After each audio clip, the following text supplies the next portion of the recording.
Welcome back, everyone. I'm going to hand the call over now to Senator Faruqi. Thank you, Chair, and good afternoon, everyone. Minister, Donald Trump's US aid funding freeze, stop work order alongside the global gag order and stopping UNRWA funding is, of course, a callous political attack on the international human rights, which will cost lives, inflict suffering, and result in the closure of vital health and gender equity programs in the global south. And it will be a catastrophic blow for the Pacific and Southeast Asia and Gaza, and also for our climate, for women's sexual and reproductive health and rights, as well as the well-being of LGBTQIA+ communities.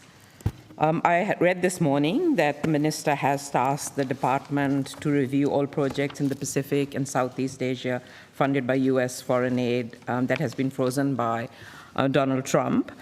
Minister, have you also spoken to your counterpart in the US about the impacts of freezing aid and urged them to reverse this terrible decision?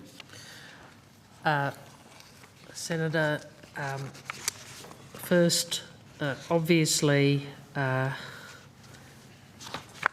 I'll just get the information.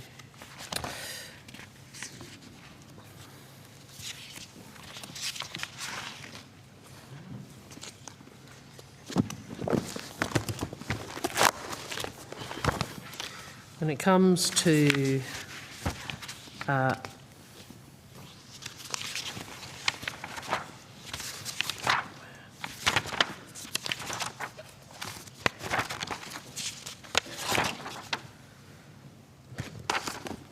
sorry, I'm in the wrong section.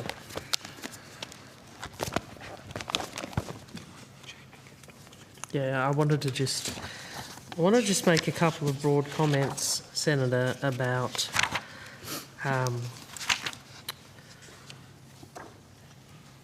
development assistance. I don't think you were here for the evidence this morning, but I talked about the role and the place of development funding in terms of Australia's interests. I said there's obviously a humanitarian interest. You know, if we can avert a child dying, that is a good thing. But I also spoke about the national security imperatives, which are that we do better in a region where there is greater stability and greater security, and we know development contributes to those. So we have our position on development assistance. In relation to the decisions of the Trump administration to pause or freeze and review, and I'd just emphasise that we're obviously in a process of review. Obviously, that is consistent with the position that President Trump articulated and that Americans have voted for in terms of the support for the new presidency and the new administration. So we respect that. Australia has our position, and we will continue to contribute to the development budget in the ways that I've outlined. As you said, I have asked DFAT to take an assessment of current needs in our region, and Mr AUSParliamentLive can go to that and to the broader issue you raise. So just before you go to that, so Minister, have you not yet spoken to your counterpart in the US about these funding freeze, global gag orders, and stopping UNRWA funding? I personally have not yet engaged with Secretary Rubio on those matters. Obviously, there is a pause in place. My engagement with Secretary Rubio was in the context of the Quad meeting and the initial bilateral, which I think was, from memory, which was prior to the announcement of the pause. Mr AUSParliamentLive. And could you also tell me when the review will be completed? Yeah. Senator Jamie AUSParliamentLive, Acting Deputy Secretary of the Development Multilateral Euro Group. I think, as you know, the USAID freeze and review is over a 90-day period. Expected, I think, complete in April 20. We have, as the Foreign Minister said, done two things. One is looking at how we understand the potential implications in the region to potential some of the freeze and where there has been decisions around any cuts and how we adapt and respond and work with countries to address those. The US is not a big funder in the Pacific, and so the impact to date has been fairly limited in the Pacific region. The second thing we've done is looking at how we identify programs and initiatives which we are keen to work with and engage, for the US to continue to engage and support, and through both our Washington Post and with the State Department, and then with posts, US posts across our region. We've been in dialogue with them around those issues. So I was asking not about the US review. I know it's a 90-day freeze. I was asking about the department's review that the minister has tasked you with, looking at projects which will be impacted. When is that review going to be completed? So I think, Senator, we've already done an initial assessment on those implications. We're already looking at how we can try and understand what is obviously an evolving situation. And then obviously once the 90 days is over from the US and decisions are made, we'll then continue to look at what that means then in terms of our response. So I wouldn't say it's a one-stop sort of review and done. We've got the situation is fluid, and we're continuing to sort of look at how we adapt our programs in response to that. So in 90 days, a lot of damage would be done, Minister. What I have been hearing from aid organisations is that it will have a disastrous impact on many things, especially including women's sexual reproductive rights and LGBTQIA plus people rights. So is the government, if you have looked at the projects that are being impacted, is the government going to step up and add more funding to those projects? And what is the government going to do about UNRWA funding as well? So I'll take them in sequence. Senator, I think the first, in relation to the Pacific, as Mr Isbister said, we are, Australia is the largest funder of, largest development partner of the Pacific. So obviously we take a particular responsibility, as we should, for that INEA region. But globally, I think it would be, it's unrealistic to think that a country of Australia's size could make up the difference in some of the... You could step up, Well, though. just, Senator, let me finish. It's unrealistic to think that. And, well, you can shake your head, but, you know, there are a lot of claims on the budget, which including Medicare, housing, women's health, and to the... Frankly, the credit of the government, we've held to the increases, modest increases in development assistance, even in the circumstances where that we find, economic circumstances we find ourselves, for the reasons I've outlined. But you know, Australia can do what Australia can do, and we will do that. But Australia can't do what Australia is not a great and global power. So we have a set of responsibilities, and we will discharge those. And Mr Isbister has outlined the work that is being done. So, Minister, you just wanted to clarify. So what you are saying is that there will be no increase in funding for Australia to step up in any of the projects that will be impacted and are being impacted by the US aid freeze that include Pacific, but also Southeast Asia. And, you know, the government could probably start taxing billionaires and corporations and use that money to be able to help and support communities across the world who are really struggling and will be struggling even more. As you know, their lives at risk here.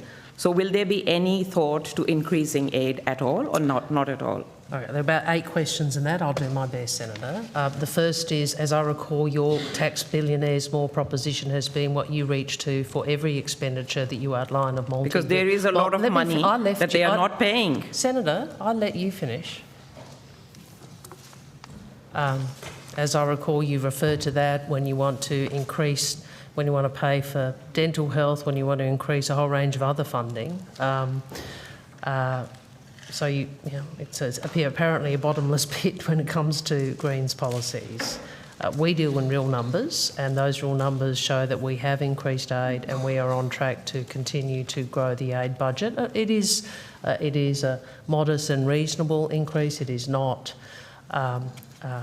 excessive or overly ambitious. It reflects Australia's interests, our interest in stability and security and development in our region. You made a set of inaccurate statements about the Pacific. I've already responded about how we are dealing with that. I make the obvious point that we are the Australian aid budget and the Australian economy is not of is a much smaller budget and a much smaller economy than the United States. So it's not realistic to seek to look at how you might resolve some of the issues globally. What it is important to do is to look at our region, and that is what we are doing. I just want to move on to climate finance.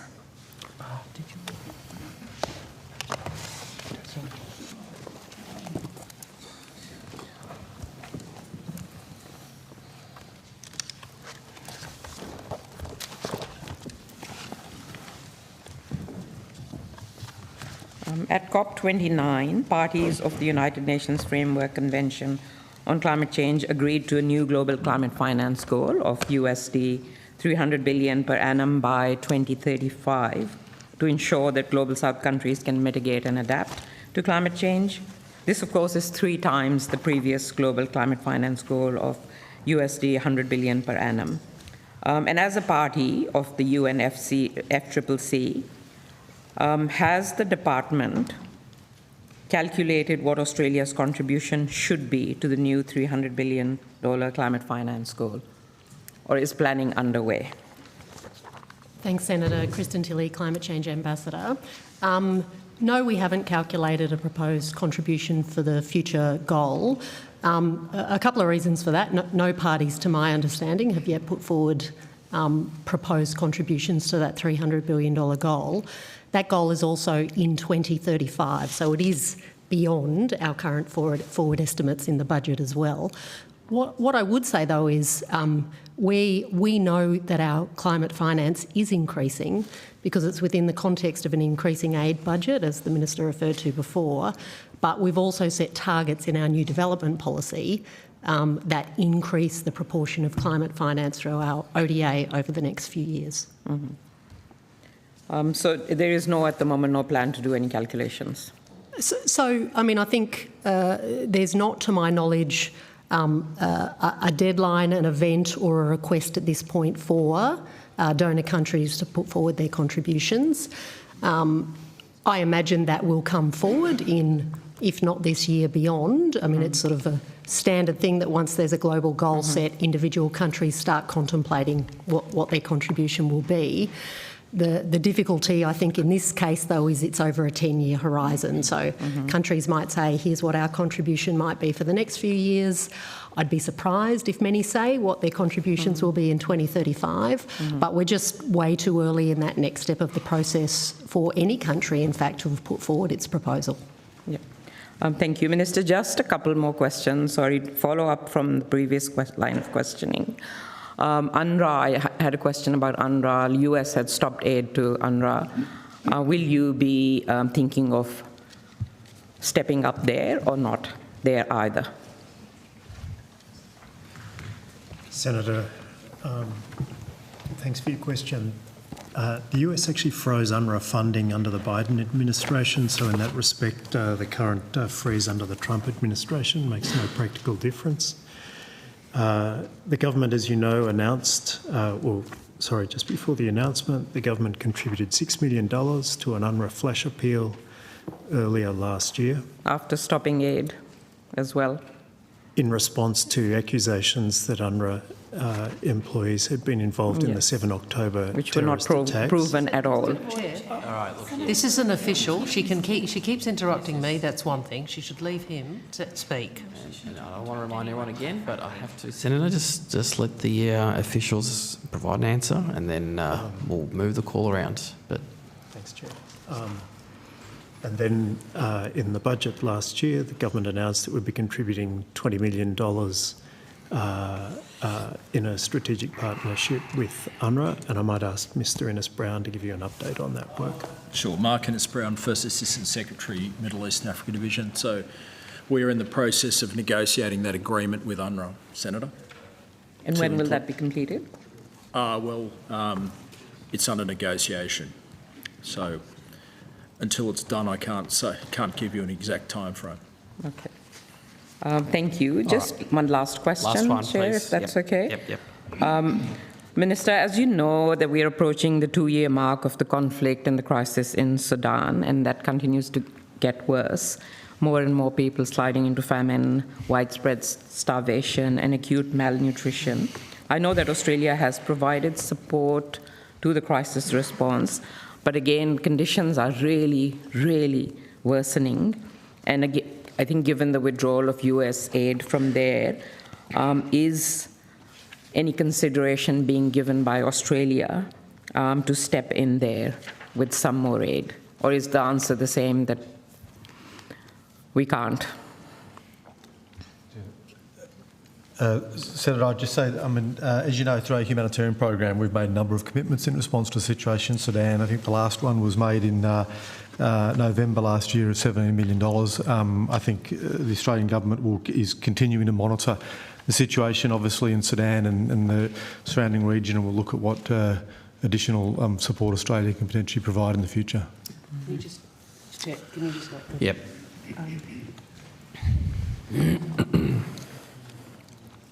And then we'll move the call to Senator Van, just so people know. If I could just indicate, Senator, we have an allocation within the ODA budget for what's called the Humanitarian Fund, which is, I think that's right, Yep, that's what it's called, for these sorts of crises. And they are, I suppose, discretionary in the sense that we utilise that fund for crises as they arise. And often, we have to make judgments about how much do we retain in the fund because something else may happen, or we think somewhere else is going to get worse for a period of time. So, of course, when Mr Isbister says it's under review, you're right. It's the humanitarian situation in Sudan is dreadful, catastrophic. In fact, I think the UN has described it as, and we're very conscious of the need.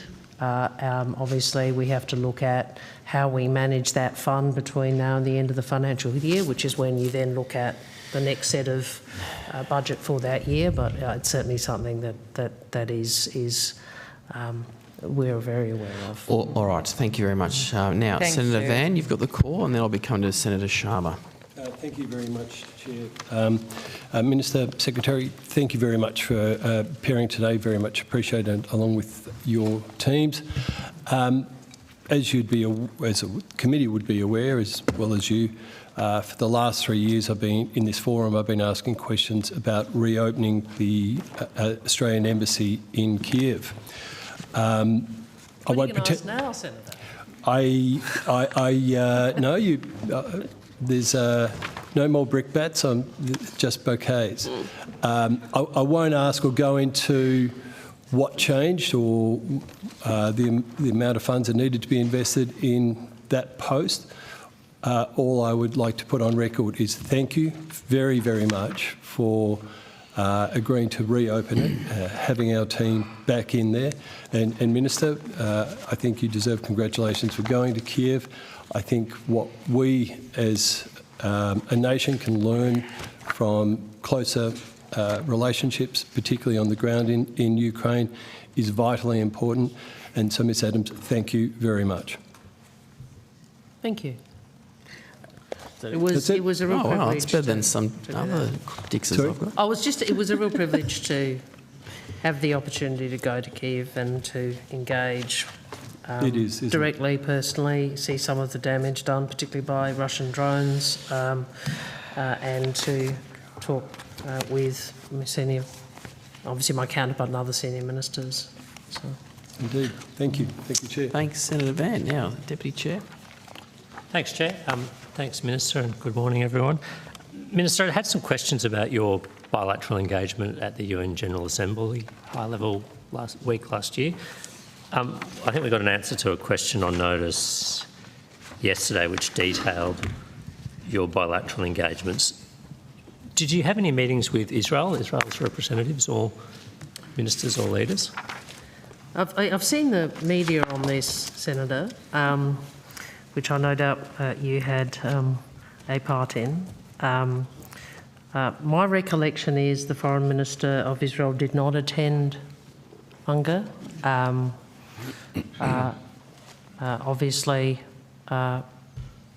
we have a number of engagements. Had the Foreign Minister attended, I would have had that opportunity. Did you seek a meeting with Israel or Israel's representative? My counterpart didn't attend. But, I mean, I think Prime Minister Netanyahu was there. The Israeli permanent representative is obviously there. Well, Senator, I would usually engage with counterparts. Were there Israeli representatives at the ministerial dinner on the Middle East? Or Sorry, I think the officials have something to say. So, yes, Senator, yes, we did seek a meeting, but advised later that he wasn't. Sorry, would you mind just repeating that again? Yeah, so we did seek a meeting with Foreign Minister Katz. Yep. However, we were later advised that he wasn't attending. Okay. Was there engagement with any other Israeli representatives at the ministerial dinner on the Middle East or the ministerial meeting on the situation in Gaza? Not that I'm aware of. Which ministerial dinner? I believe just in the response to the question on notice, it says you attended a ministerial dinner on the Middle East and a ministerial meeting on the situation in Gaza. So I think the dinner was the World Economic Forum hosted, or perhaps hosted by Goldman Sachs, but I'm not sure the Israelis were invited, were part of that dinner from memory, if that's the one you're talking about. In terms of the other, was that the one that's the Saudis, etc. did? Was that the one that, the other one, the one the Saudis did? No, don't stand. That's fine. I'm not. I'll have to take on notice the what you're referencing. There were various UN meetings. In terms of the dinner, I didn't organise that. I was invited. That's a matter for the organiser. In terms of the broader meeting, that may be the multilateral meeting where many countries attended. I have no idea if, I don't recall which countries were or weren't in attendance.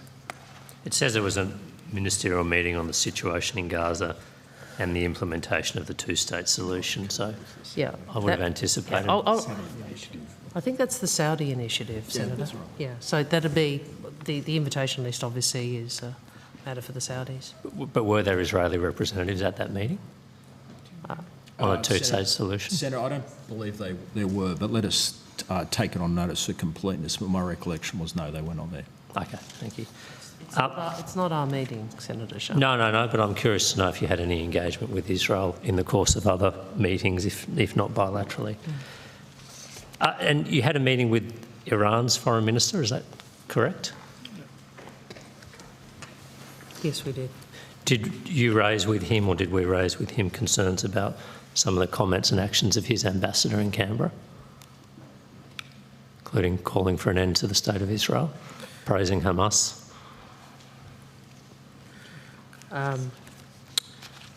I will take on notice more information on this, Senator. I think after that meeting I publicly indicated that I pressed Iran on for regional de-escalation and restraint, and that I raised concerns about both human rights and Iranian-Russian military cooperation. But I'll take on notice anything further that was raised. Okay, in terms of the ambassador's comments, the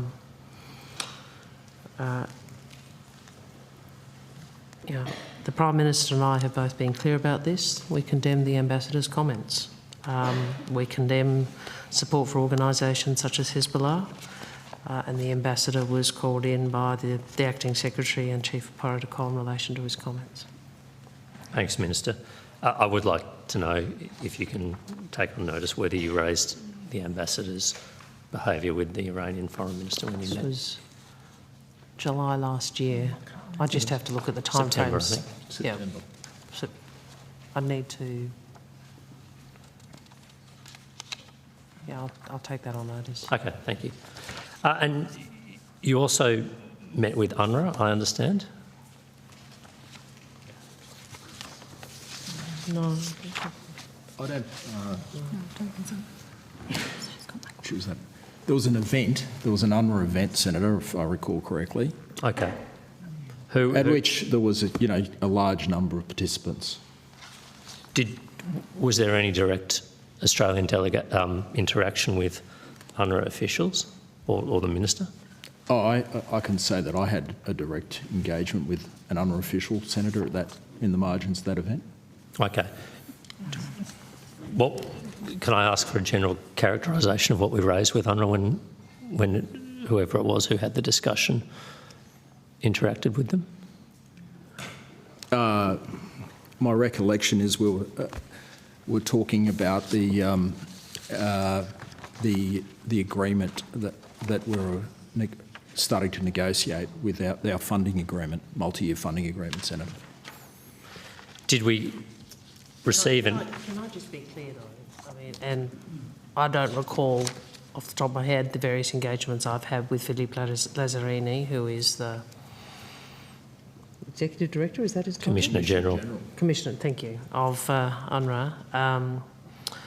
But the government's position is certainly in relation to the SPF that we want stringent controls and safeguards, and we want to ensure that Australian funds are used only for humanitarian purposes and comply with Australian law. And that position has been articulated very clearly to UNRWA by the Australian government. Have we received any updates from UNRWA recently about the disciplinary action it's taken against the 9 staff that were dismissed, or subsequent disciplinary action against further staff, those 9 staff who were involved in the Hamas terrorist attacks? Senator, yes, they were, as they announced in August last year, they were dismissed. The ones that the UN Office Internal Oversight Services determined there was sufficient evidence, UNRWA dismissed them. So that happened in August last year. And is any further action being taken by UNRWA? Not on that particular case. Obviously, there have been a number of other things that have come up. We regularly, when things come up, we take them up with UNRWA and ask what their version of events is and what action they're taking. It's part of our regular engagement with them. Do we know where these 9 individuals who are dismissed are now? I don't know, Senator. I'm just curious, are there any other steps to hold them to account for allegedly participating in the 7th of October Hamas terrorist attacks? Which is why we pause funding. But, Senator, what are you suggesting Australia should pursue? No. This is a matter that the relevant the UN and relevant authorities should be pursuing, and they should. I agree. I'm just wondering, does UNRWA consider it case closed now that it's dismissed those workers, or is it pursuing other action? What action would you want us to pursue? Well, I mean, I believe there's a court case pending against UNRWA in the US federal court seeking to hold them and their employees to account. Well, that's good. And I hope that the law, as is appropriate, is applied. But my point is we can do what we can do in terms of our funding and our expectations, and that's what we've done. Yes, but my point is I think I would hope that we are asking UNRWA to cooperate in any investigation or any attempt to hold these individuals to account, and that they are taking further steps if further allegations come to light. Right. Are you... Sure. Well, thanks for the advice, Senator. Thank you. I do believe I touched on that case. So I believe it's a US federal court case that's seeking to hold UNRWA staff responsible for UNRWA responsible for the actions of the staff involved in the 7th of October attacks. Sorry, I thought it was in relation to the staff themselves. I thought that's what you said. Yeah, I'm not aware of the case, to be honest with you. Okay. But I thought you said that the court was seeking to hold the staff accountable. seeking to hold UNRWA vicariously accountable, I believe. Vicariously accountable, okay. And I believe that the UN has argued that any staff involved would have diplomatic immunity. Are we aware of that claim? Look, Senator, I understand that, you know, I make a few points and I understand why you're asking these things. I have said consistently that these allegations must be thoroughly investigated and that those responsible need to be held to account. I've said consistently that we expect individuals complicit in or who participated in the October 7 atrocities or any other terrorist attacks should be prosecuted. So that is our position. So I want you to be very clear that that is our position. That remains the Australian Government's position. Are we satisfied that UNRWA has reformed its internal governance and oversight such that we will not find further employees who were involved in the Hamas terrorist attacks? We're still in the process of negotiating the agreement, Senator. So is this a further... What is the agreement we're in the process of negotiating for a further tranche of funding? You weren't here for the... I was, yeah. Yeah, it's the strategic partnership framework, Senator, which will provide the basis on which the government's commitment of $20 million this financial year and whatever monies are committed in years following would be dispersed to UNRWA. And when would we expect that negotiation to conclude? As we just, Mr Innes-Brown just answered, the negotiations are ongoing. They won't be completed until they're completed. But this is for next financial year's funding? This financial year. The commitment was in the last budget for this financial year, the initial commitment of $20 million. And as has been made clear already, we need to be satisfied that the money is going to be used for its intended purpose. And that's the reason why we are working through these negotiations with UNRWA. Okay, thanks, Mr McLaughlin. How much funding have we given UNRWA since the Labor government was elected, since May 2022?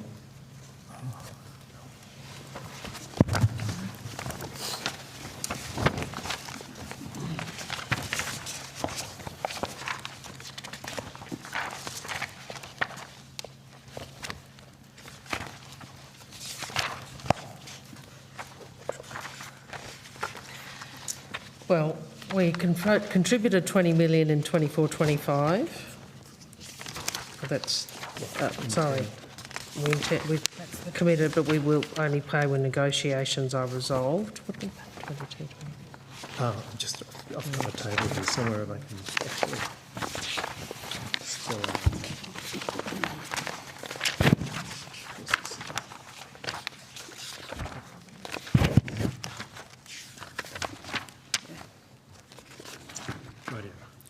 Senator, if I might. Well, why don't you do it, Beth? Morning, Senator. Beth Delaney, First Assistant Secretary for Humanitarian Division. So previous funding was 22-23 financial year, $20 million. 23-24 financial year, $26.6 million. And as the Minister's discussed, there's a commitment this financial year for $20 million. Senator, as you'd know, we've been contributing to UNRWA since 1951. Amounts have varied over that time, according to need and the like. And notwithstanding some of the difficulties, it still remains an important partner, including in Gaza, where there are 6,000 to 7,000 UNRWA employees that are in effect still helping to deliver the assistance that is coming through in greater amounts now that the ceasefire is in place. By comparison, other UN agencies in Gaza only have 200 in total employees. So it remains, in a practical sense, an important part of the assistance effort. So this is, I mean, Senator, you would know that. I mean, Australia's, as Mr McLaughlin said, we funded this. Organisations organisation since 1951, including when you were ambassador. It has been, as the UN Security Council has said, it has been the backbone of the humanitarian response in Gaza. You would also know that the humanitarian situation in Gaza is and has been catastrophic, which is why we urge the parties to hold to the ceasefire agreement which has been reached, and we continue to take any allegations of breaches of neutrality very seriously. We continue to expect UNRWA to ensure the high standards of governance and accountability. How much of funding have we provided UNRWA since the 7th of October 2023? We paused it initially and then... I'm trying to think back to my evidence, but we gave, I think it's the 26.6 that Ms Delaney just referred to. There was an initial roughly $20 million, 20.6 I guess it was, that was under the previous strategic partnership framework, and that was dispersed just around the time of 7 October, around that time. Can't remember the precise date, we can take that on notice. In addition, there was the $6 million which was contributed to the flash appeal, which we discussed earlier, that had been announced was paused following the revelations and then was resumed when we had in place with UNRWA a satisfactory partnership framework for that disbursement. And is the UN Office of Internal Oversight that was conducting this, one of the parties that was conducting an investigation into UNRWA, has that concluded its investigation? It concluded its investigation into the original group of individuals who were accused of being associated with the attack on 7 October. And as Mr Innes-Brown has noted, 9 individuals were dismissed as a consequence of those findings. In relation to others, in the case of one, there was no evidence to support the accusation, and in the case of the remainder, there was insufficient evidence for UNRWA to substantiate the accusation at the time. And are there any investigations ongoing by UNRWA or the Office of Internal Oversight into other employees? I think what I'd say is that UNRWA, of course, from time to time will be given information, including by Israeli authorities, about individuals whom the Israelis believe are UNRWA employees and who may be associated with terrorist organisations. We're advised of those. UNRWA seeks further information because quite often it might just be a name, insufficient information for them to pursue further. So far, and Mr Innes-Brown will correct me if I'm wrong, but so far I think sometimes the response that UNRWA receives to its request for more information is insufficient. And did the UN Office of Internal Oversight Services make any recommendations about broader structural reform or systems and processes of governance for UNRWA to implement to ensure that the risks of such things happening in the future are minimised? Well, in one of my colleagues at the table may be able to go into depth, but of course there was the Coloner review as well as the OIS review.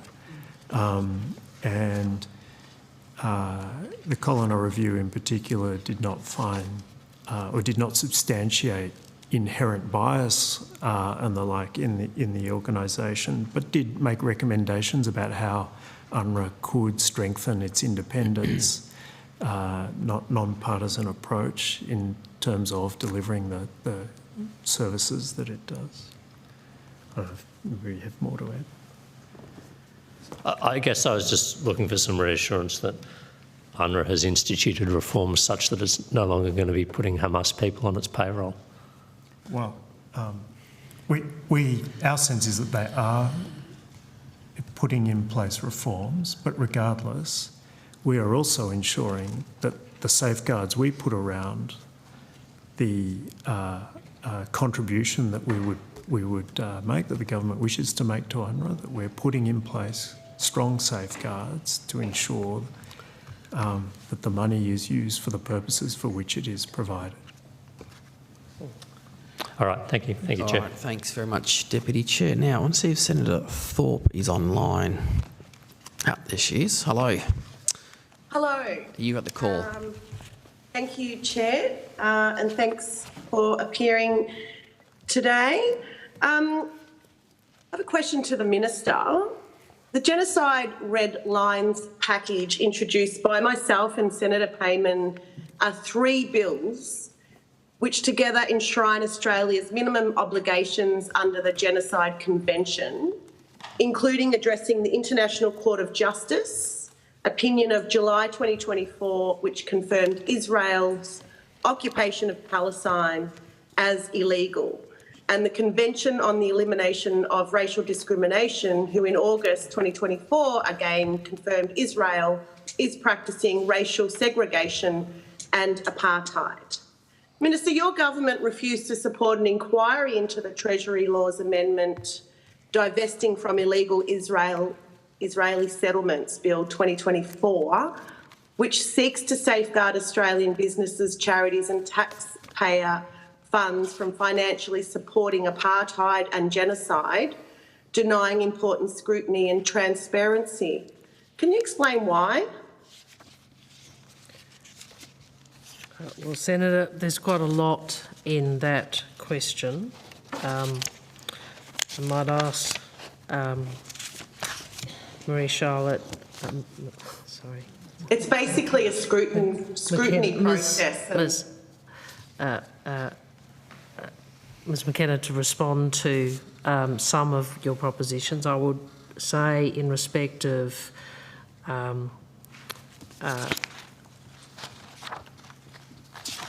your package of legislation, my recollection is the government did articulate in the chamber why we weren't intending to support it, but I might be wrong, and I'll check that, but Ms McKenna might assist. Thank you, Senator. On the issues you've raised, I would say Australia's position in relation to the situation in the Middle East has been one of commitment to international law. We have taken a clear and principled position on the application of international law throughout the situation and called on all parties to adhere to their obligations. As the Minister has said, Senator, Australia respects the independence of the International Court of Justice and its role. You've raised the issue of genocide, Senator.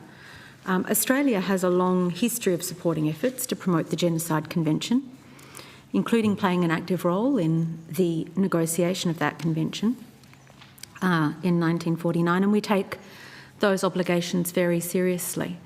It's been the long-standing position of successive governments that questions of genocide are matters for appropriate courts and tribunals. And, Senator, that position reflects the fact that it is a term that has a specific meaning under international law, and it is one of the gravest allegations that can be made against a state or an individual, and for that reason it's appropriate that it be the subject of independent judicial determination. It is a function of our respect for the institutions that make those determinations and do so independently, that we don't ourselves make legal characterisations or embark on making legal characterisations of relevant conduct. That's what I would say. Yeah, look, there's an ongoing genocide and we know it. It's not only happening here against my people, but it's happening to innocent Palestinians. So I don't agree with that. But anyway, can you please take it on notice why it did not get the scrutiny it needed? Because, Minister, you're incorrect in terms of your government's response, that those bills weren't even voted on. So obviously there's a lot to hide when you can't even support scrutiny of the laws that are complicit in the ongoing genocide. I'm going to go to my next question. This bill refers to a United Nations database of businesses involved in illegal Israel settlements. which was updated only last year in February 2024 and includes companies like TripAdvisor, Airbnb, Expedia, Booking.com, who are sending people to holiday on illegal settlements. My office told DFAT that my office was told by DFAT that the list is highly contentious. Now, what is your department saying when the UN verified this list? They compiled this list by experts tasked with investigating violations of international law, and on what grounds does the government reject its legitimacy?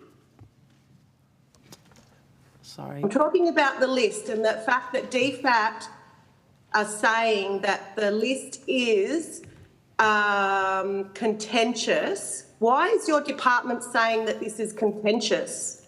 Sorry, just so I'm...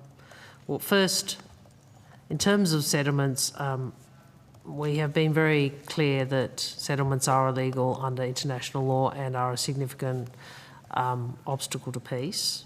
And we've expressed our opposition to the Israeli government of the approval of new settlement construction in the West Bank, and we will continue to press Israel to cease settlement activity because we believe it's inconsistent with a two-state solution, Israel and a Palestinian state living side by side within secure borders is the only way to assure ultimately long-term peace and security for both peoples. Sorry, Minister. Sorry. Actually, Senator, I'm allowed to respond to you. I'm allowed to respond. Senator, Come on, Senators. It's not relevant to my Can I question. finish my Sure, answer? but I think the minister's well within her right to respond, and This you was about a will get the call back very Senator, soon. Second, I will throw to the department, because I'm not aware of the response that you are saying, but the Australian government has a clear position that we do not support BDS. I appreciate that is not your position, but Not what I'm asking. Well, actually, it is related, Senator, and it is. I'm asking about the list Senator, and why DFAT is saying it's Senator Thorpe, contentious. Senator Thorpe, you will get an opportunity then to either rebut or put forward your proposition back to the minister, but just let the minister finish and any officials that need to assist. So it's Well, relevant. I've got limited time, so can you No, please I'm not calling time on you yet, but I'm just let the minister conclude, please. On the UN database, I will ask Mr Innes-Brown or Mr McLaughlin to respond, but I would say to you, our position is we are not supportive of BDS. I appreciate that your bill in part goes to that. Senator, we did not support the establishment. Just continue, Mr Innes-Brown. Yeah, so Australia did not support the establishment of the database. It was created under item 7 of the Human Rights Council, which is an item which has focuses exclusively on Israel, and our long-standing position is not to engage in that item. The database is not legally binding.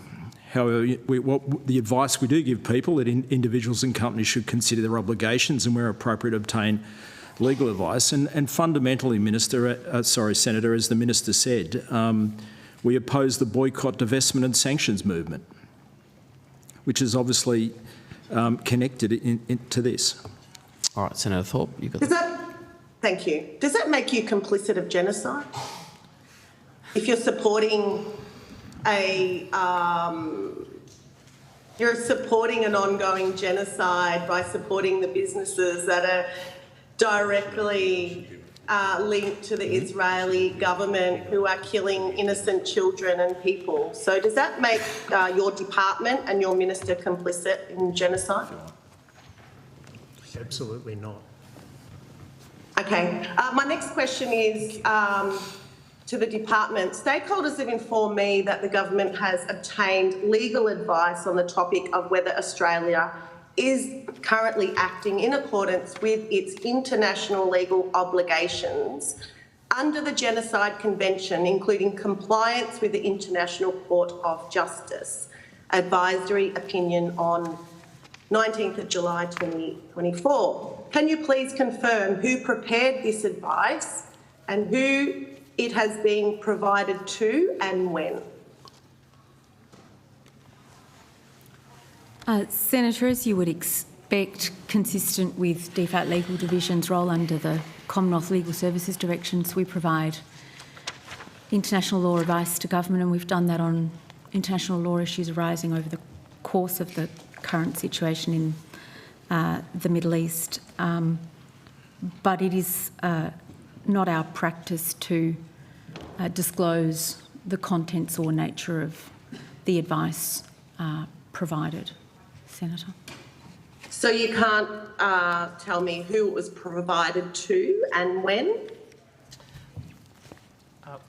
That was my question. I'm just going to respond, which is, as you would anticipate, Senator, the government regularly, including myself, regularly requests and receives advice on the conflict. That is to be expected.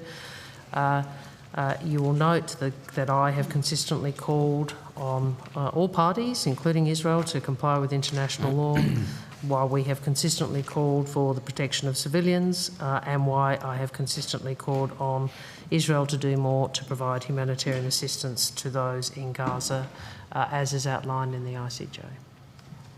So I would think it's in an important matter of public interest to know whether the government is complicit in genocide.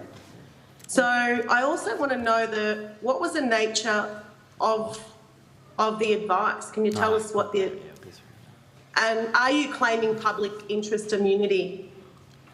Why won't you answer the question? Senator, I have answered the question, so has the official, and Mr McLaughlin answered your accusation before. So my question is, who has the advice been provided to and when, and what was the nature of the advice? And my answer is the one I referred to before.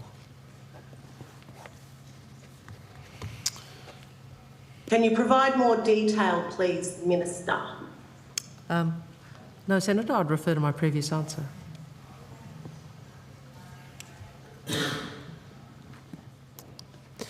Any other questions, Senator Thorpe? How can voters... Yes, sorry, Chair. How can the voters have confidence that the government is acting lawfully when it won't even disclose the nature of legal advice on its compliance with international obligations on genocide? If there is nothing to hide, there should be no problem with sharing this information. Well, Senator, those answers have been provided by the officials and by me, but I'd make a broader point, and I don't think you were here for the opening of the proceedings. The Director-General of ASIO has urged us all to turn the temperature down. I don't think there's any benefit in the conflict that has been so distressing, so devastating from the horrific terrorist attacks on October 7th through to now, with the loss of life that we have seen over these last months. It is important that we do not allow that conflict to refract into Australia. What we do want to do is two things. One is we will continue to voice our support for international law, humanitarian assistance, and of course the ceasefire, which we have been on record for some time, including the return of hostages. We will also at home seek to preserve the values and the ways of behaving that are so important to our democracy, which is that we can disagree, but we do so respectfully. And we all should stand against prejudice and hate, and we have seen too much of that in recent times.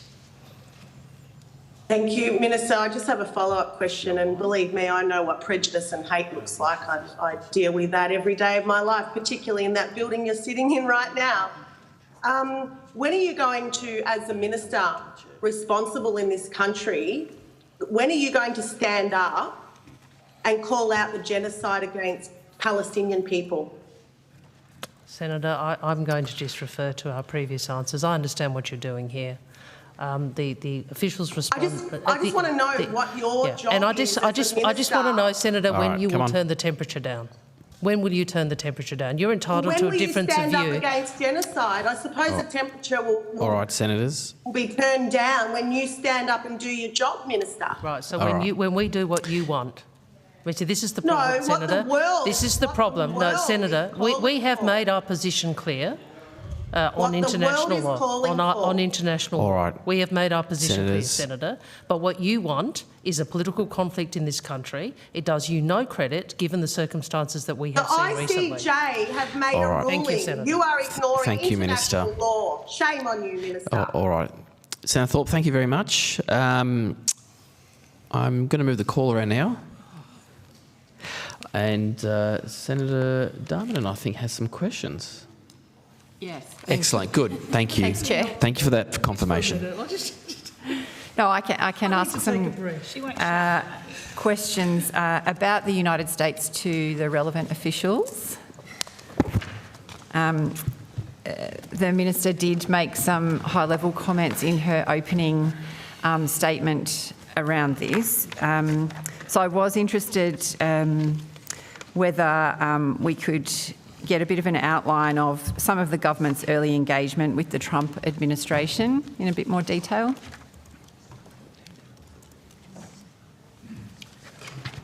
Senator Peter Savchuk, First Assistant Secretary, Geostrategy and Partnerships Division. Senator, as you know, the United States is our closest ally and strategic partner. It's been critical the role that the alliance has played to both our countries' defence, security and economic prosperity. That's backed up with long-standing cooperation across successive governments over recent decades, and that includes with the first Trump administration. The second Trump administration has been no exception in that regard. In fact, Australia has been very quick off the mark in terms of senior-level contacts. The Prime Minister, as you will recall, had a very warm and constructive call with President Trump on the 11th of February, following up a call he'd made to congratulate him on the outcome of the election. The Foreign Minister, Minister Wong, attended President Trump's inauguration on the 20th of January. That was quite a remarkable event in the sense that the first time that an Australian Foreign Minister has been invited and participated in the inauguration of a US President.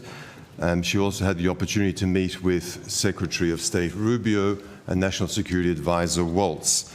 That meeting came directly in the wake of Secretary of State Rubio's first engagement in that role, and that was to host a Quad Foreign Ministers meeting. A really important meeting in the sense that it conveyed the Trump administration's, the importance it holds by close partnerships, but also the importance of the Indo-Pacific region as a whole. Deputy Prime Minister Miles also had a positive discussion with Defence Secretary Hegseth in Washington on the 7th of February. That was the first meeting that Secretary Hegseth had with a foreign counterpart, and that followed a call that Deputy Prime Minister had with Hegseth beforehand. And most recently, the Treasurer, Mr. Chalmers, met with his counterpart, Treasury Secretary Besant, as well as Director of the National Economic Council, Hassett, in Washington earlier this week. So many senior-level ministerial engagements, and that underlies the important ongoing work that our embassy and ambassador are undertaking in Washington to engage the Trump administration. Thank you. That does sound very quick off the mark. Just in terms of the inauguration, and you mentioned that this was the first time that the Foreign Minister has been invited, and unusual and remarkable. Who is usually invited to the inauguration of the President? Senator, as a matter of past long-standing practice, generally ambassadors, heads of mission represent foreign countries at US inauguration ceremonies. Okay. Thank you. So you also mentioned the Deputy Prime Minister's meeting with Secretary Hegseth. In terms of that meeting, I understand that they shared both the Deputy Prime Minister's and the President's commitment to AUKUS. Can you talk a bit about that? Yes, Senator, I won't go into details of that meeting. Of course, that's a matter for defence, but in the course of that meeting and the commentary afterwards, Secretary of Defence Hegseth did reinforce the US support for AUKUS partnership. Okay. And I think you mentioned in terms of our national interest that defence and security is clearly an important alliance, but also a strategic partnership in terms of economic security, particularly with the United States. Can you talk a bit about, I guess, our economic relationship and how we are working with the Trump administration to advance our mutual interests and certainly the interests for Australian communities, economies, and also those in our region? Senator George Meena, Deputy Secretary, Trade and Investment Group. In broad terms, the economic partnership's an incredibly important one. The United States is our most important investment partner, is also our third largest trade partner. So the partnership offers great benefits to both sides, and it's a point we've been spending some time reinforcing in our early contact with the administration, including, of course, the 2-to-1 surplus, the fact that we offer zero tariffs, and the fact, as the Foreign Minister said in her own visit to Washington, that half our exports go into US supply chains. So in respect of the various indicators you've just mentioned, this relationship does deliver very significantly for US jobs, US output and US manufacturing. Yeah, thank you. And what about the superannuation summit that's currently underway? Can you speak a little bit more about that, or someone? Peter, do you want to do that one? Sure. Senator, so yes, that summit is still underway in Washington. It is born of initiative by our mission in Washington and our Consulate General in New York.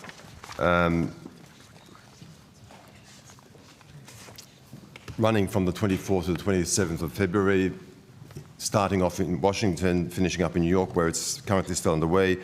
The rationale for it was that we needed to show to a US audience the depth of Australia's pool of retirement capital and strengthen connections with the US investment community. We're talking about roughly 2.6 trillion American dollars, roughly 4 trillion Australian dollars in assets. And these funds are obviously looking increasingly to the US in search of greater returns and diversification. Planning for this summit was underway from last year, and it attracted very senior participation. In fact, that included the US Treasury Secretary, Mr. Besant, Commerce Secretary Lutnick, only days after his own confirmation in that role, as well as leading figures from the US investment community and the chairs and CEOs and CIOs of Australia's leading funds. It might include also Mr. Hassett, the Director of the National Economic Council, also attended that event. And also our own Treasurer, of course, gave a keynote address there as well. Thank you for that. And maybe if I might turn to the Foreign Minister just for a moment. Could you explain how the government is engaging closely with the administration on its trade and tariff policy? Well, thanks, Senator. And I'm conscious you've also have some trade time later after dinner. That's right. So you might want to go into. The committee has the opportunity to go into more detail on some of this if they wish, but I'd say at a high level first that we are engaging closely with the new administration on this matter, and you would have seen that the Prime Minister articulated Australia's case for an exemption directly to President Trump in their call, and President Trump had confirmed that he will give an exemption great consideration. There's cause for optimism, but we are also realistic. This will be a challenge and it will take time. And I'd make the point that you would have seen strong views articulated from within the US administration on tariffs generally, and also in relation to Australia. I would also remind, I would also underscore that it took the Turnbull government some time to negotiate a carve-out. And given what has happened in the intervening period, I suppose I'd say we have an even greater hill to climb. But we will, we have we think a strong case to put to the US administration. We're very conscious of the policies articulated by President Trump and his administration. And there are many avenues which are being utilised, some of which have been outlined today. Mm-hmm. Thank you, Minister. We may well explore a bit more later tonight. Thank you. I did now want to turn to Vanuatu. There's a shift. Yes.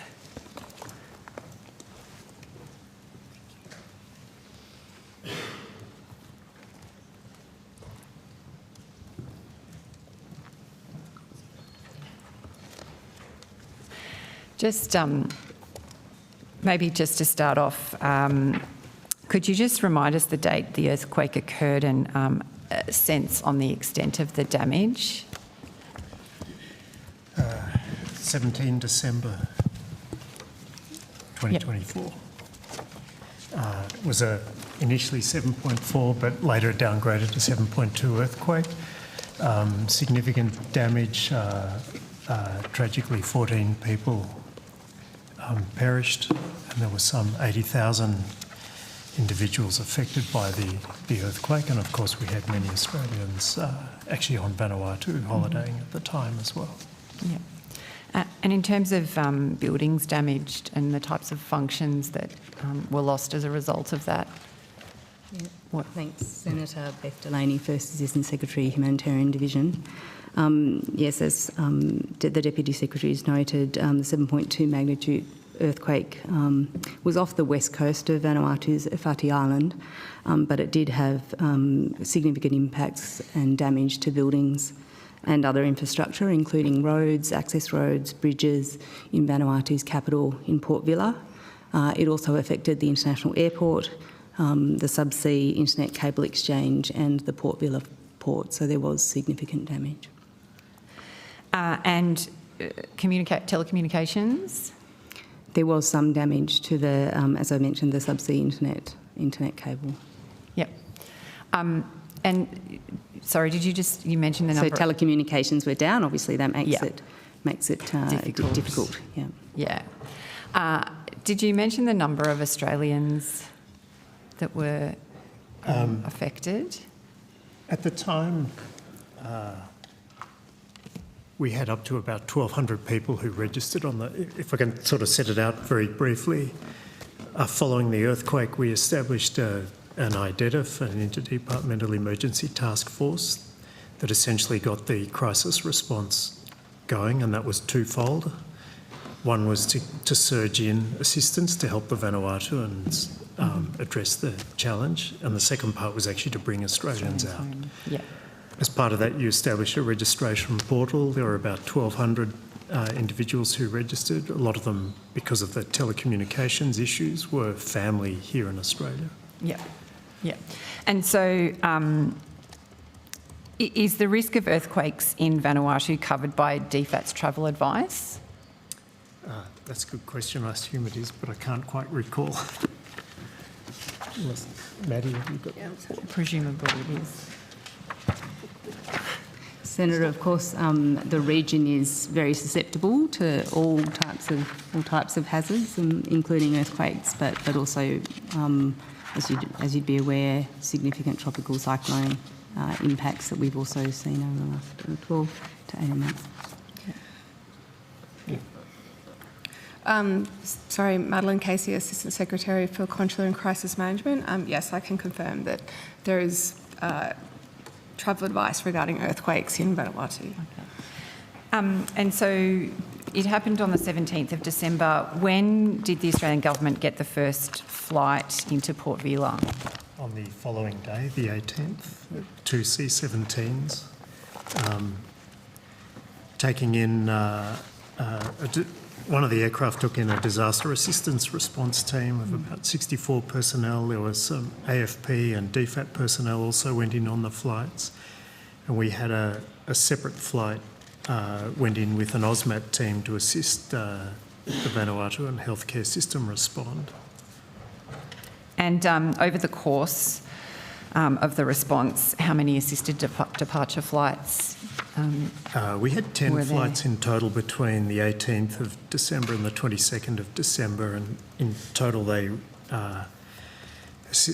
obviously took in a lot of flights. These were ADF aircraft because the airport was closed to all civilian aircraft, so the ADF aircraft took in humanitarian supplies and brought out 686 Australians, 38 foreign nationals over those 10 flights. And in terms of the broader humanitarian response, I think you've mentioned, I think at a high level already, but what are the kinds of supports that we provided to Vanuatu in a bit more detail? Yeah, thank you, Senator. So the government responded quickly with offers of support and at the request of the Vanuatu government provided a rapid and substantial package of humanitarian assistance. That included a commitment and delivery of $7 million worth of practical assistance, which had a few key elements. It included, as my colleague has mentioned, the deployment of 64 urban search and rescue specialists and 2 canines, as well as 6 AUSMAT emergency medical personnel, and they were deployed within 24 hours of the government's request of the 17th of December. That was complemented by 22 AUSMAT personnel, again emergency medical personnel, who continued clinical treatment over the period.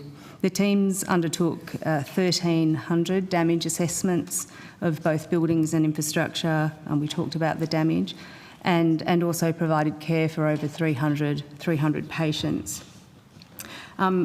We also separately had deployed humanitarian specialists and engineers. That was really important. This was, of course, a Vanuatu government-led response through their National Disaster Management Office, and we deployed humanitarian specialists who supported them actually to coordinate the humanitarian response. We also delivered humanitarian relief items to meet the needs of over 500 households. Those supplies were crucial to both reduce the risk of illness, as you'd be aware when there's damage, which there was to the water supply, for example, that increases the risk of illness, and it also enabled the temporary repair or provision of temporary shelter. As my colleagues mentioned, we delivered a range of humanitarian supplies also on behalf of others that were supported by the Australian Defence Force. That included 9.5 tonnes of emergency relief supplies on behalf of the Red Cross, the World Food Programme, CARE, Save the Children and World Vision. And then, as an additional part, $3 million of that $7 million commitment went to partners who are working in Vanuatu through our Australian Humanitarian Partnership, the Australian Red Cross and UNICEF, in order to provide essential items and services for affected communities. What I would say is just the importance of, the Pacific-led aspect of us coming in behind, as I've mentioned, the NDMO, but also our ability to work with partners who are already on the ground, enabling them to also come in behind local response capability. Thank you. So a lot in a very short space of time. And in terms of financial assistance, what on top of that, can you provide the committee with what that was? So in total, in terms of humanitarian assistance, the government provided $7 million. That included all those items that I've referred to.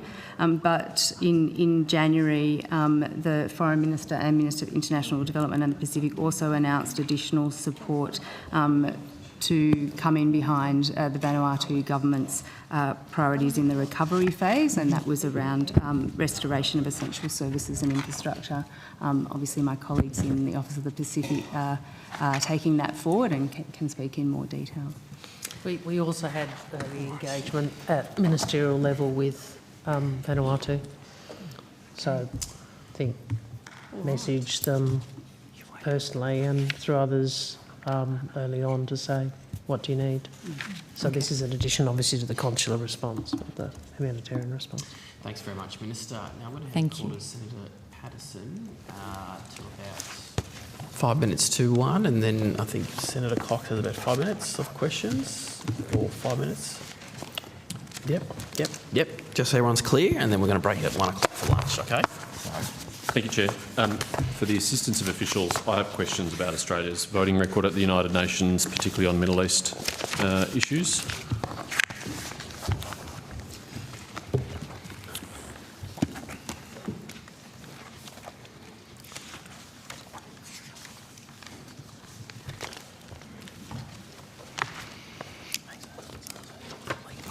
Minister, you've changed Australia's voting position on a number of routine motions at the United Nations relating to Israel-Palestine. I want to run through a few of them. The first is in relation to recognising Palestinian permanent sovereignty, which I understand we voted in favour of in November last year. Is that correct? That's correct, Senator. Well, hang on. I'd make a couple of points. I don't think it is correct for you to say, as a general proposition, that all of these votes are a change of position. There is a range of different propositions, some of which we have returned to positions Australia previously held, some of which are different positions, and all of it which were in good company. So the positions that we have taken have been positions that have been supported by many of our like-mindeds and partners.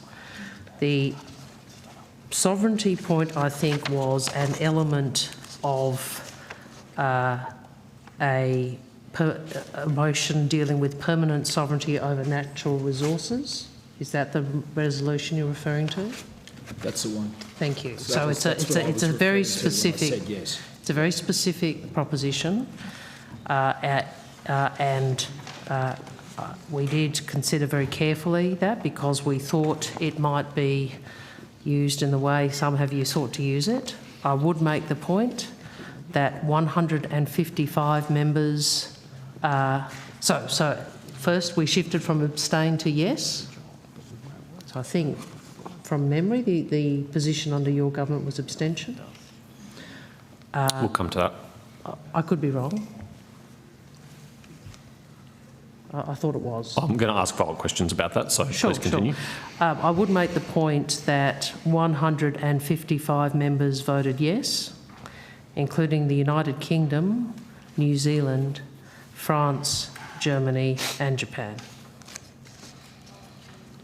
Okay. Officials should feel free to correct me if I'm wrong, but I understand that since the Second Intifada in 2002, Australia has either voted no or abstained on this resolution. Is that correct, Mr Innes-Brown? I'd have to check, Senator. I don't have the... We'll take that on notice. Yeah, I don't have the records back. That's my advice, that we have not... We certainly haven't voted... We've just taken that on notice. Yeah, and I'm going on to elaborate on my point. My advice is that we certainly haven't voted for it ever since 2002 and the Second Intifada, and we have either voted no or abstained. But let's resolve that on notice. So we have changed our position to yes for the first time in over 20 years on that motion. How did the United States vote on that motion? I'll check, but I'm pretty sure they probably voted no. Yeah, that would be the Biden administration's position on that motion, I think. Do we tell the United States that we were changing our position on that issue?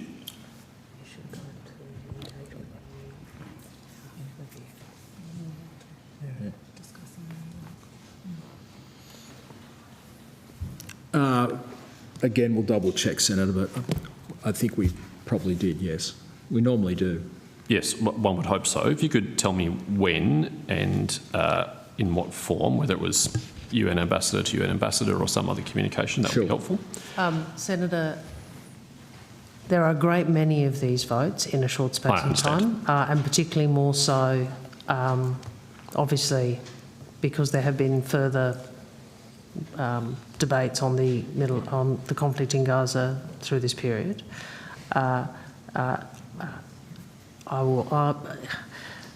There is quite a lot of engagement, particularly in New York, where we would coordinate and engage with like-mindeds, including where there is differences. So we will take on notice precisely how, but I would say to you as a matter of practice, the ambassador to the UN would engage with his counterparts. That is often how differences are resolved or positions are coalesced. There's a lot of engagement and negotiation in New York. Yes, I do understand that, but this is also a change to the bipartisan position that Australia had held for 20 years and voted alongside the United States, so I would imagine Senator, it would warrant a notification. Well, Senator, we obviously engage very closely with the United States. I would make the point that the majority of the international community, including the United Kingdom and others that I have gone through, took the same view as Australia. So we are not an outlier. Sure. We are, in fact. I understand that point. We are in fact, with the overwhelming consensus of the majority of the international community.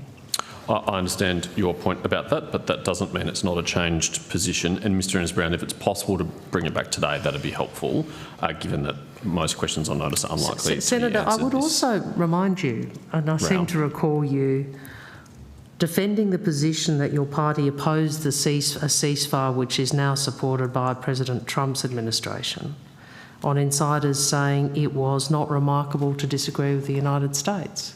Yes, so I'm assuming you have the same view about this. I agree that Minister, we're a sovereign nation. We should make decisions in our own national interest, but they are a close and important ally, and if we are to change a 20-year bipartisan position, we should notify our closest ally, and I'm just trying to explore that. Anyway, let's move on to another motion, because otherwise this can take a very long time.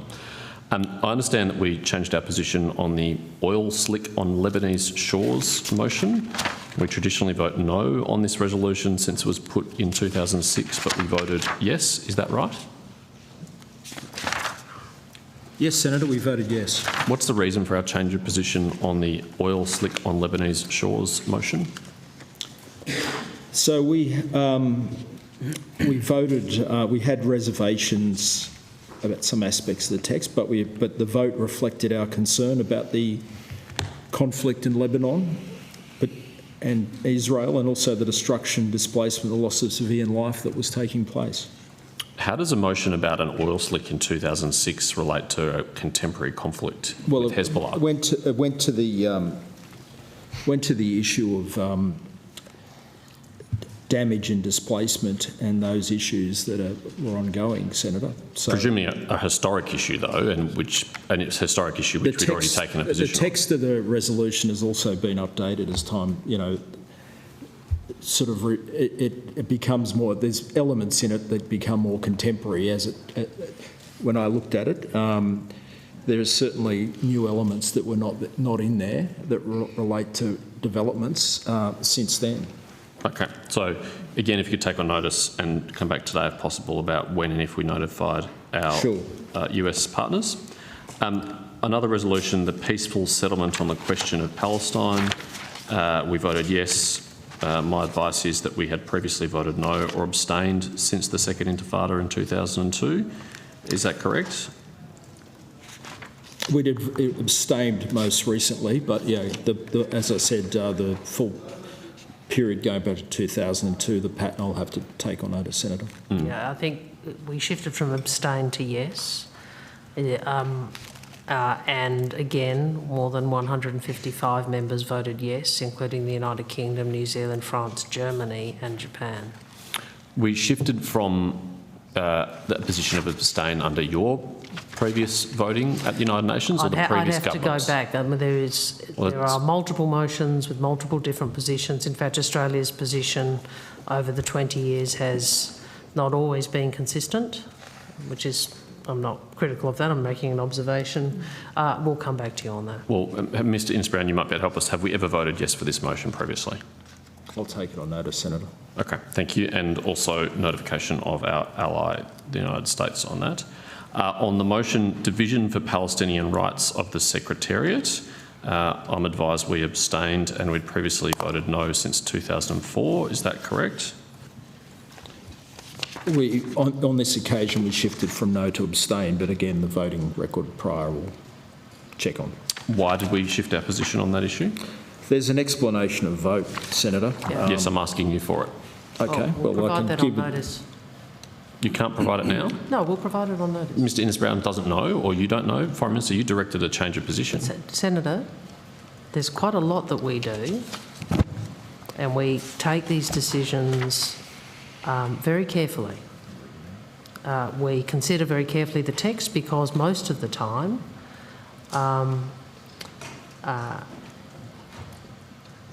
the text will have aspects with which we agree, aspects with which we disagree, or we have concerns about, and a judgment has to be made, which includes consideration of both the context and also like-minded positions about what is the appropriate and principled path that also reflects Australia's interests, which is ultimately in two states.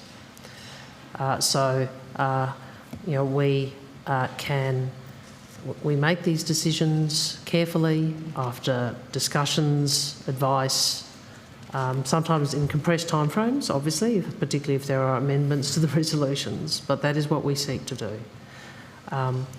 And where appropriate, we read an explanation of vote that clarifies our position as to why we are doing it, and he has now got the explanation of vote from this particular one, so perhaps he can simply... Very good.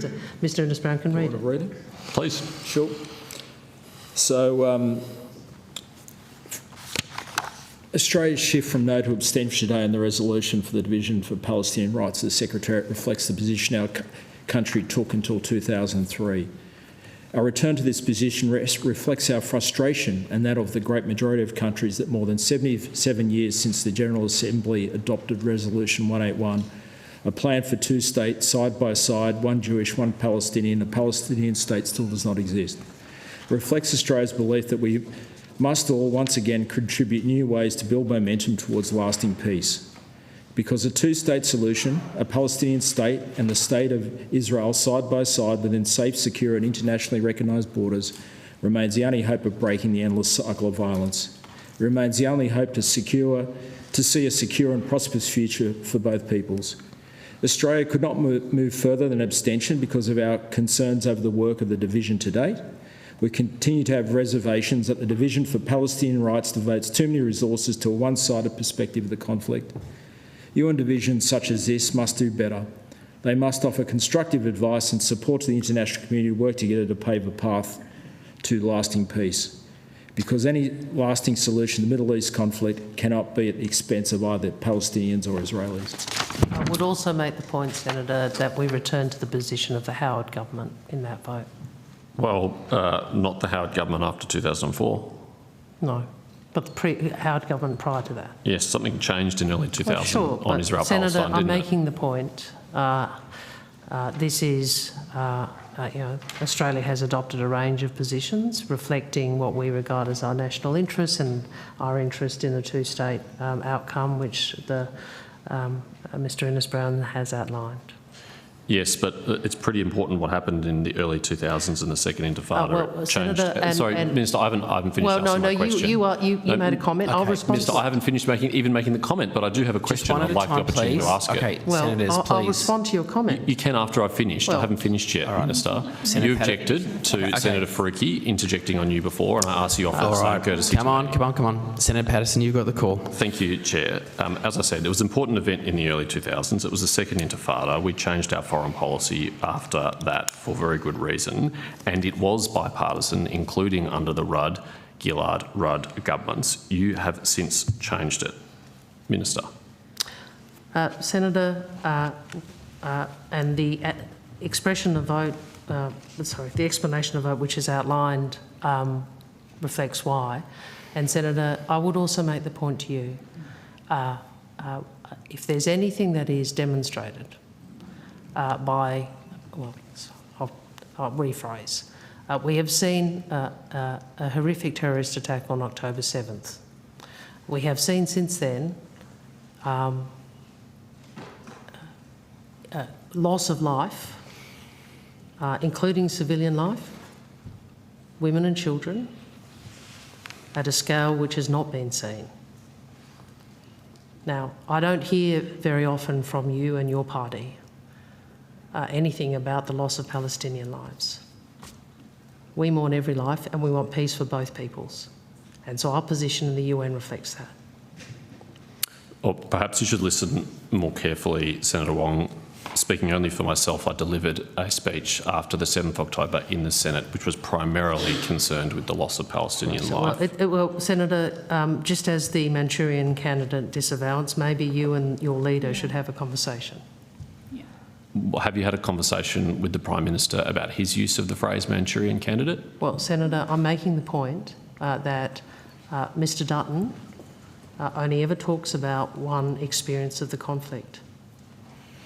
Yes, and I'm making the point. We need in this country, just as I said to Senator Thorpe, to recognise that we have to do what we can to break the cycle of violence, including, and we have to do what we can to prevent that hatred and that violence coming to Australia. Okay. In December, Australia voted for a ceasefire motion at the UN which failed to condemn Hamas or hold it to account in any way. That's not consistent with what you have said, Foreign Minister, and Australia's foreign policy. Why did we vote for a motion that let Hamas off the hook? Oh, please. It literally did. Senator, 152 other countries in December 2023, including New Zealand, Canada, Japan, France and Korea, voted for that ceasefire. It is a ceasefire that is now being achieved and supported by the Trump administration. Like, you are the ones who are an outlier on ceasefires because you are the ones who oppose the very ceasefire that President Trump's administration has worked to deliver. Now, our position on Hamas has been consistent. We condemn Hamas as a terrorist organisation, full stop. And I really object to everything, anything where you disagree with us being turned into some accusation that we are other than condemnatory of them. It is frankly beneath you.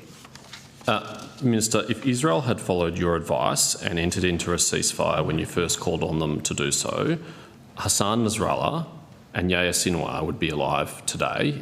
The death of those terrorists is something that your government has welcomed. How do you think they would have been removed from the battlefield had they followed your advice and implemented a ceasefire? Well, Senator, the same question can be asked of every other country that also supported a ceasefire. Every other country is not here today, Minister. You're here. Senator, the position I have taken from the commencement of this has been Israel has a right to defend itself and it must do so in accordance with international law. We've also changed our position on recognition of a Palestinian state. You have said that we should explore unilaterally recognising a Palestinian state prior to the conclusion of a peace negotiation between Israel and Palestine. Why have you changed that long-standing bipartisan position?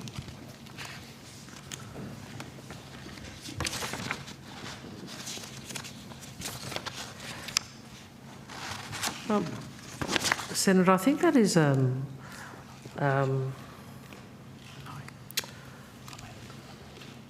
somewhat oversimplified articulation of what I said. What I have said is that long-term peace in the region will require a pathway to Palestinian self-determination, and recognition is an integral part of that. I've said that a Palestinian state needs a reformed Palestinian Authority. I've said that it must not be such a state must not be in a position to threaten Israel's security, and I've said there is no role for Hamas in the future governance of Gaza. I've also said, and I think you're referencing my General Assembly speech, that we wanted to engage in ways to build momentum, including the role of the Security Council in setting a pathway for two states, including with a timeline for the International Declaration of Palestinian Statehood. So the position is more nuanced than you have put to me in your question. I would say this: why do we believe that? Because there is an endless cycle of violence in the Middle East. We do not believe, and I think it is your position too, that will be resolved until the issue of Palestinian statehood alongside Israeli security is resolved. Now, we might have differences of views of how to get there. I've set out the range of matters that obviously would have to be dealt with. But ultimately, peace will only come when these issues are resolved. Having said that, Senator, I think we all know that the key near-term issue is to urge that the ceasefire hold and that hostages are returned. And we've seen some both moving images of hostages coming home, and we've seen some dreadful and distressing stories of people who have lost their lives or being killed, being returned. So this is a conflict that is deeply distressing. It's deeply distressing for many in the Australian community, many of whom hold different views. Indeed. I have sought to work to not bring the conflict here. I've sought to work to have a principled position. I appreciate it's not what, the Australian Jewish Association, who Senator Sharma hosted in Parliament House, believes in one state. That is no Palestinians. There are others who have a different view. Australia seeks to take a principled view, and that's what I've sought to do. Thank you. Let me quote the remarks of our ambassador, Mr. Larson, to the General Assembly on the 10th of May 2024, when he said, and I quote, "Nevertheless, Australia no longer accepts that recognition can only come at the end of the peace process." So the government's policy is that we could recognise a Palestinian state even if they haven't engaged in a peace process with Israel, isn't it? Last question. I think the point is there are those within the Israeli political system, including Prime Minister Netanyahu, who have said they are not supportive of a Palestinian state. Now that presents certain issues, doesn't it? But I would make the point that articulation is very similar to the articulation from memory that Secretary Cameron put previously when he was Foreign Secretary. All right. I think he described it as it could be an input or something like that to the peace process. So I think the international community is seeking to try and resolve how it is we can break this cycle of violence. Going to move the call along. Thank you, Chair. Thank you. Senator Cox. Thank you, Chair. I'd like to ask some questions about the Asia Zero Emissions Community, which Australia is. The Asia Zero Emissions Community. Sorry, Minister. No, I just missed the acronym. I think that's Ms. Tilley. AZEC, I think, is the Ambassador Tilley. acronym.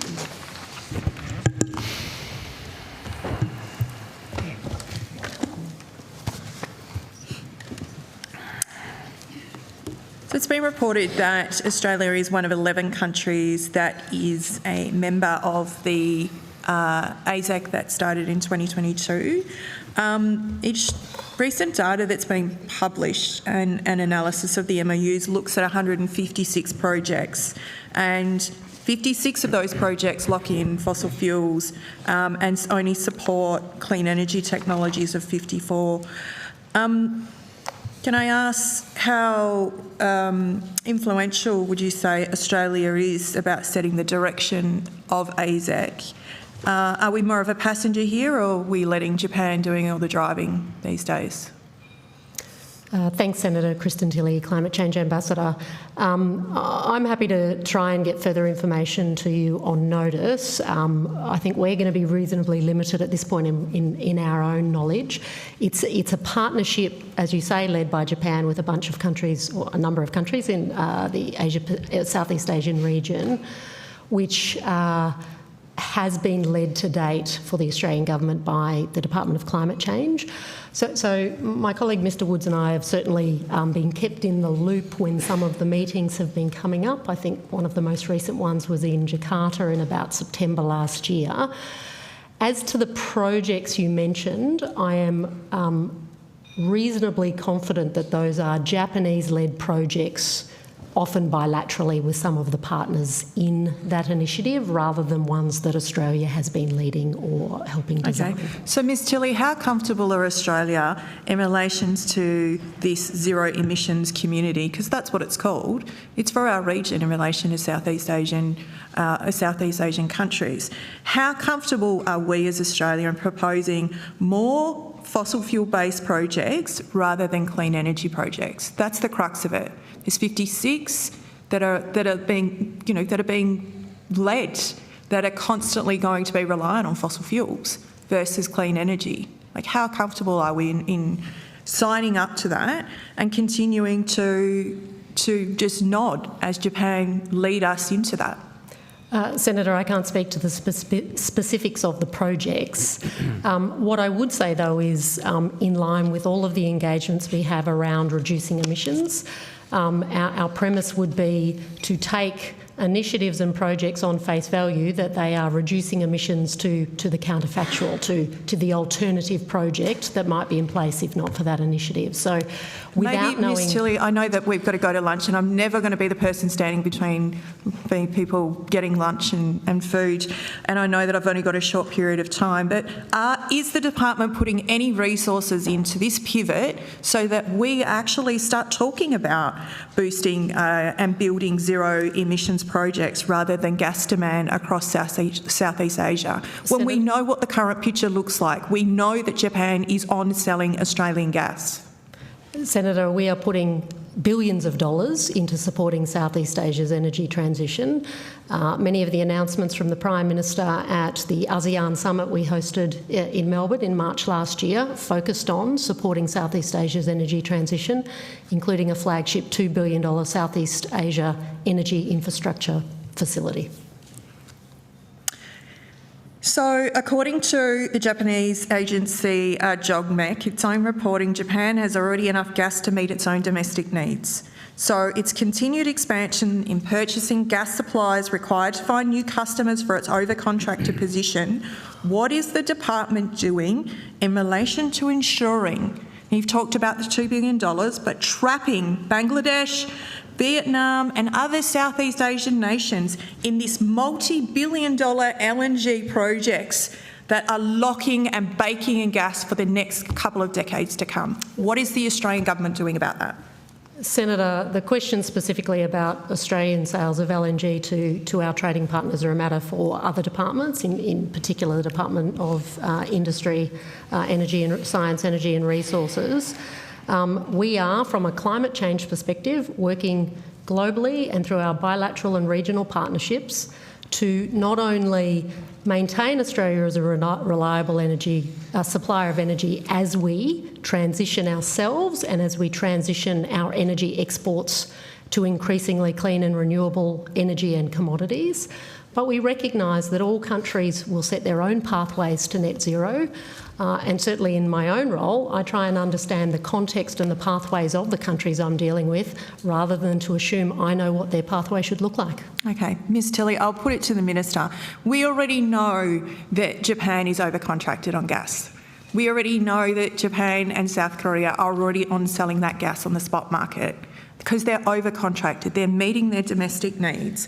And yet they are signing up to, and this government are approving, the Scarborough project, the Barossa project, and opening up new gas so that it can be over-contracted throughout our region. All the while, Washington are having conversations with the Japanese about taking their gas. So what is the Australian government going to do about this around accelerating more green energy projects and making sure that we reach net zero so that we can actually be a leader in this rather than a passenger. What is the government going to do?